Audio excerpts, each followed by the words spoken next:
শখের আংটিটা বিক্রি করা হয়েছে।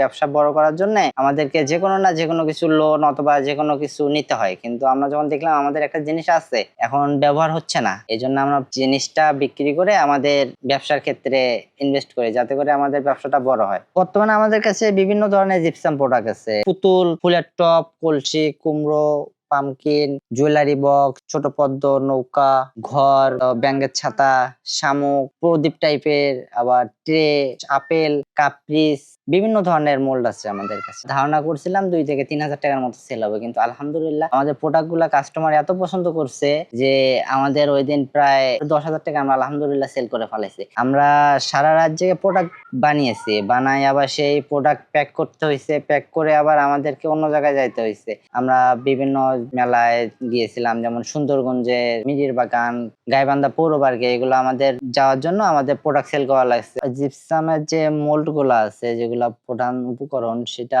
আমাদের কাছে 140 টাকা থেকে শুরু করে 450 টাকা পর্যন্ত আমাদের কাছে এই মোল্ড গুলো পাওয়া যাবে। সঠিকভাবে রেশিও না মিলাইতে পারি তাহলে প্রোডাক্ট আমাদের ভেঙে যাবে। প্রথমে আমরা রেশিওটা বুঝতাম না, আমরা কতটুকু পানি, কতটুকু রং, কতটুকু দিতে হবে এটা আমরা সঠিকভাবে বুঝতাম না, সেই জন্য আমাদের প্রোডাক্ট অনেক ড্যামেজ হয়ে যেত। আর আমাদের ব্যবসার মন মানসিকতাটা অনেকটাই কমে আসছে। সঠিকভাবে রেশিওটা মেলানোর জন্য আমরা নিজেরাই চেষ্টা করলাম যে কতটুকু পানি আর কতটুকু পাউডার দিলে আমাদের প্রোডাক্টটা শক্তিশালী এবং কতটা তাড়াতাড়ি মোল্ড আউট করতে পারি, কতটা মজবুত হবে, এই অনুযায়ী আমরা নিজেরাই রেশিও মিলাইলাম। তারপর থেকে আমাদের প্রোডাক্ট আলহামদুলিল্লাহ আর কোনো ড্যামেজ হচ্ছে না। চিন্তা ভাবনা করছি আমরা এটা ছেড়ে না দিয়ে এটা কিভাবে বড় করা যায় সেই প্রসেসটাই আমরা সামনের দিকে যাচ্ছি। জিপসাম প্রোডাক্ট অনেক ভাইরাল একটা জিনিস, আমরা চিন্তা ভাবনা করলাম যে সব জায়গায় যেহেতু চলতেছে, ইনশাল্লাহ আমাদের এই গাইবান্ধাতেও চলবে, আমাদের নিজেদেরও একটা অভিজ্ঞতা হবে, নতুন কিছু উদ্ভাবন করা হবে। প্রথমে আমাদের কাছে 4,000 টাকা অনেক কঠিন, অনেক ছিল। 4,000 টাকা জোগাইতে আমাদের কয়েকজনের কাছে ধার করতে হয়েছে। ব্যবসা বড় করার জন্য আমাদের নিজেদের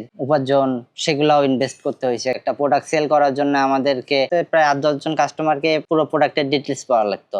এই প্রোডাক্টটার ডিটেলস বলতে গেলে আমাদের একটা কাস্টমারের পিছনে আধা ঘন্টা 45 মিনিট সময় ব্যয় করা লাগতো। আমরা শুধু আমাদের ম্যাটেরিয়াল গুলো সেল করতাম, কিন্তু পরে যখন দেখলাম যে এগুলা জিনিস আমাদের সব জায়গায় চলতেছে, আমাদের নিজস্ব এলাকা প্রদর্শনী করা প্রয়োজন। উদ্যোক্তা হিসেবে আমাদের বিজনেসকে সামনের দিকে অগ্রগতি করার জন্য আমরা চিন্তা ভাবনা করলাম যে আমাদের অবসর টাইমে পাশাপাশি আমরা এগুলা প্রোডাক্ট গুলা বানাই, আমাদের নিজেদের অভিজ্ঞতা হবে, আবার আমাদের মূলধনও বৃদ্ধি পাবে, আবার সব দিক দিয়ে চিন্তা ভাবনা করে আমরা প্রোডাক্ট বানানো শুরু করি। 100 গ্রাম পানির সঙ্গে 200 গ্রাম পাউডার মিশাইতে হয়, তাহলে আমাদের প্রোডাক্টটা অনেক মজবুত এবং শক্তিশালী হয়। ব্যবসার ক্ষেত্রে 100 গ্রাম পানির সঙ্গে 100 গ্রাম পাউডার মিশাই, তাদের প্রোডাক্টটার কোয়ালিটি অনেক নরম হয়ে যায়, যা শক্তিশালী মজবুত হয় না। এই জন্য আমরা চিন্তা ভাবনা করলাম আমরা নিজেরাই তৈরি করে নিজেরাই প্রদর্শনী করব। জিপসাম ব্যবসায় সবচেয়ে বড় চ্যালেঞ্জ হচ্ছিল মোল্ড আউট করা। যে সিলিকন মোল্ড গুলা আছে এগুলা ড্যামেজ হবে না, এগুলা অনেকবার আপনি ইউজ করতে পারবেন। যারা নেবে নতুন ব্যবসায়ী, তারা এগুলা মনে করেন 100-150 বারেরও বেশি মোল্ড গুলা ইউজ করতে পারবে। আর আমাদের জিপসাম পাউডারের কেজি হচ্ছে 70 টাকা।